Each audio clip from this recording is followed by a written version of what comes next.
Do you want to flex on your opponents with your superior knowledge of the combat step? Or maybe just teach the game to somebody new? Then look no further than Jasmine Boreal of the Seven. For 1 green and white, she is a 2/4 legendary human druid with tap, add green white. Spend this mana only to cast creature spells with no abilities. And creatures you control with no abilities can't be blocked by creatures with abilities. No abilities.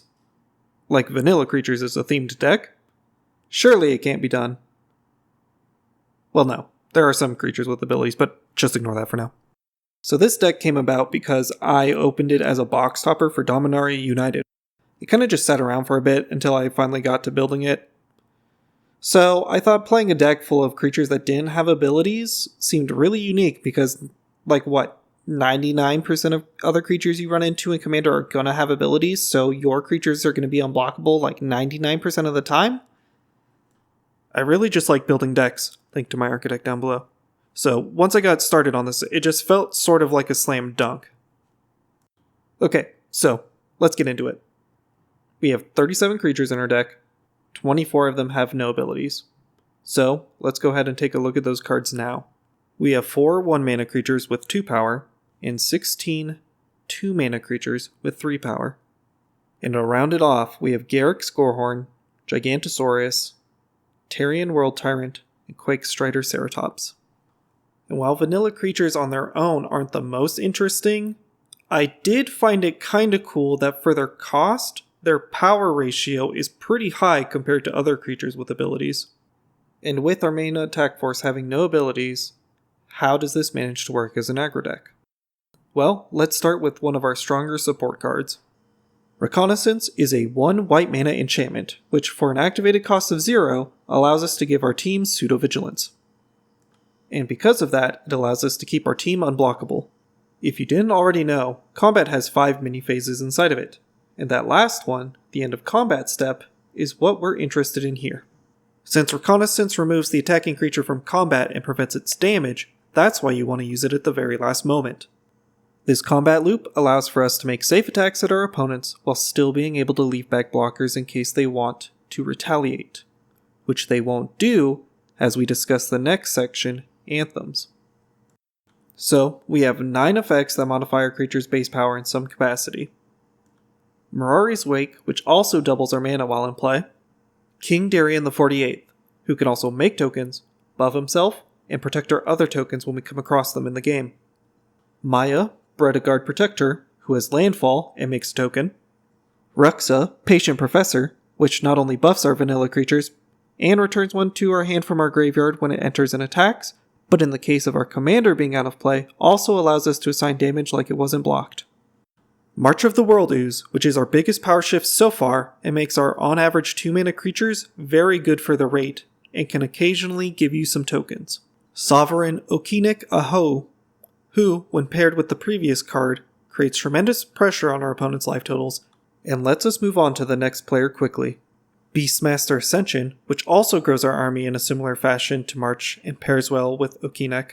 After attacking a few times, and remember, our creatures will be unblockable, so this card comes online quickly without having to risk those attackers in the process. Champions from Beyond, which makes creatures to help the other conditions of scrying 2 and drawing a card at 4 attackers, and by buffing our creatures by 4 power when attacking with 8. Elish Norn, Grand Cenobite, who swings our board up 2 points but decreases our opponents by 2, and pairs extremely well with Kudo, King Among Bears, which lets us keep our opponent's board suppressed while we continue attacking them. Okay, so we've played out our starting hand, and we're turning our team sideways. How do we keep the pressure up from there? Let's discuss our card advantage options to keep our hand filled and allowing us to continue pressing our advantage. As previously mentioned, Champions from Beyond has a card draw mode that's easier to activate than the Anthem mode, but I felt it was important to mention it in that last section as this deck does tend to swarm the board with creatures. The Great Henge is a generically good card in most green decks, and that is no different here. Making our creatures inherently bigger while drawing us cards is very helpful. One of the trends I wanted the draw in this deck to include was on attacking, so let's touch on those cards now. We have Orun Frostfang, Toski, Bearer of Secrets, Firemane Commando, Kutzil, Malamet Exemplar, and Chivalric Alliance. which all encourage an aggressive game plan in order to keep our hand fueled. While Oran Frostfang gives our attacking creatures Death Touch, they're not going to want to block that anyways. Fireman Commando encourages our opponents to attack elsewhere for cards, and Cutsilk keeps us safe during our turn while setting up attacks. Some other draw options include Sylvan Library, which lets us look at more cards each turn, and pay some extra life to keep some. And Beast Whisperer, who gives us a card when we cast creatures. Elemental Bond, which will draw cards when creatures with power 3 or greater enter the battlefield, which most of our creatures will be, and especially after we play an Anthem. Guardian Project, which will draw us cards when a non-token creature enters. And finally, we have a handful of burst draw cards, with those being Rishkar's Expertise, Shamanic Revelation, and Return of the Wild Speaker. Any of these cards are good in their own right, but having extra modes stapled onto them when conditions are met is also very good. So, we've attacked our opponents, and we've drawn cards. That's great and all, but how do we keep our team protected? And for that, this deck really only needs to survive one board wipe, that is in Farewell, in order to scoop up a game. King Darien counts, but he's really just here for the Anthem and to make creature tokens. Flare of Fortitude is our free protection spell of this deck, letting one of our non-token white creatures take the fall to keep the rest of our team safe.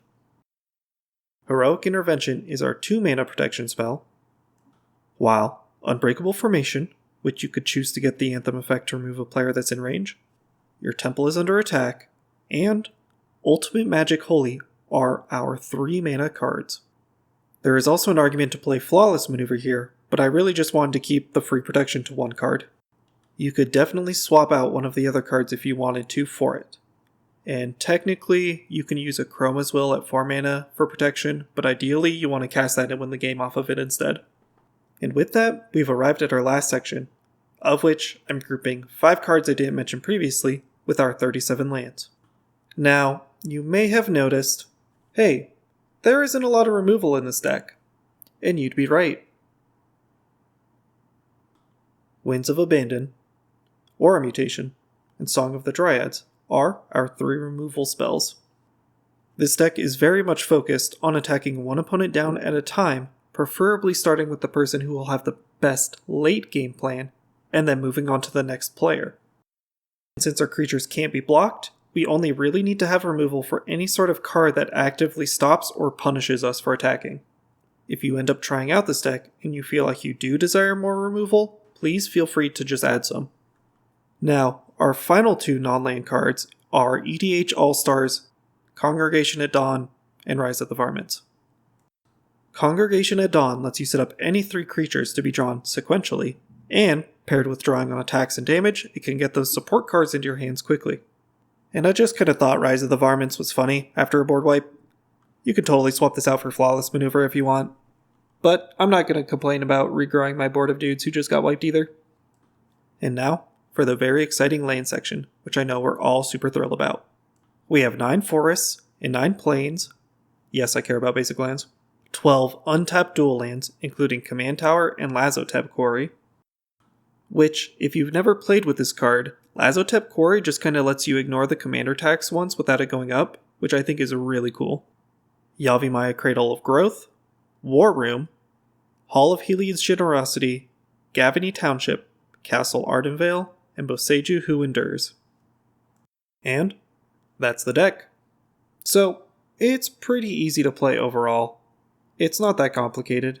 You just kind of attack with guys, draw some cards, kill one player, move on to the next. At first, if your opponents don't respect your vanilla creatures, you will actually just steal games off of that disrespect. But once they catch on to it, they'll start attacking you first, which means you need to eliminate them before they get you. It's also really easy to pick up and play for beginners, and is a good starting point to teach them the fundamentals of the combat phase, as you'll be making most of your plays there. But that's all I have for you today. Have you ever played against this deck? How would you go about building it? Please leave any thoughts you have below in the comments. And hey, while you're down there, feel free to leave a like and subscribe. Your feedback directly impacts what we talk about here, and improves the video quality. And if you made it this far, thank you for watching. Congregation at Dawn lets you set up any 3 creatures to be drawn Sequentially? Sequentially?